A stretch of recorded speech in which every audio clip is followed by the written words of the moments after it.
how are your personal experiences shaping your professional aspirations? Oh, wow. Well, this is an interesting moment to ask me that because, so I have been a digital marketer for approximately 10 years. And just recently, I gave a TEDx talk about digital overload as it affects creative thinking. And this was something that came personally because I found myself internally not able to focus on anything. I couldn't even read a book because I would forget sentence 1 by the minute I got to sentence 2. So I knew that something was wrong and I couldn't figure out exactly what was going on.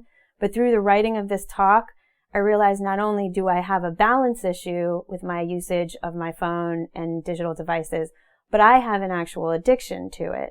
And I don't mean that in the light way, in the sense of, oh, I've got a problem, because the natural reaction to me saying that I'm a digital addict is either to laugh or to say, I am too.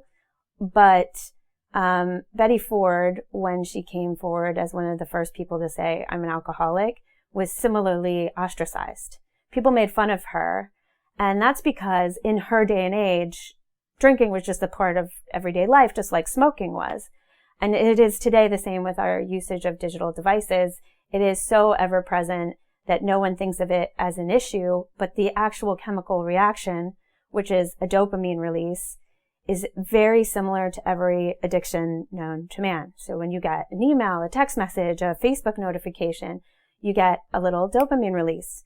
And as I learned yesterday from a dear friend who's a neuroscientist, that's not even an actual pleasure response. That's the promise of a reward, which blew my mind. So that means your brain is messing with you. You don't even get pleasure like endorphins. When you run, you feel actual pleasure.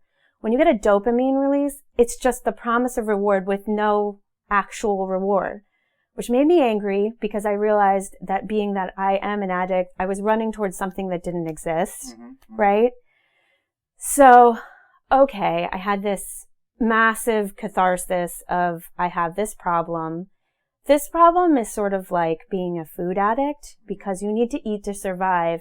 And in my business, I have to carry a cell phone unless I do somewhat odd, unique things like turn my data off. But that would be very difficult in what I do. So in terms of my career path, real,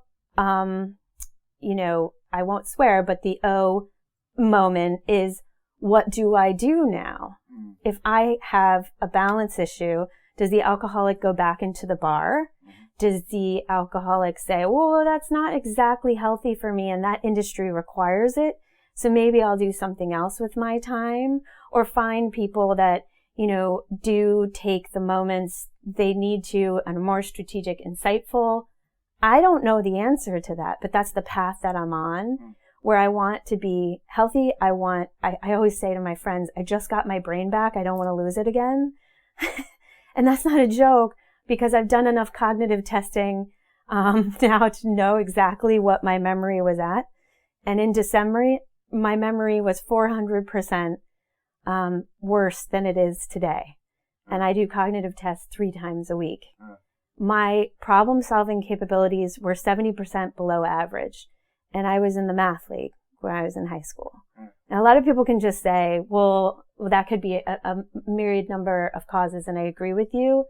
I'm sort of going into the great wide open and trying to figure myself out like a case study. But that's not normal. That's all I'm saying. And I want to be able to focus on what you're saying and what a dinner companion is saying and not black out like a stroke victim, which is exactly how I used to react to things.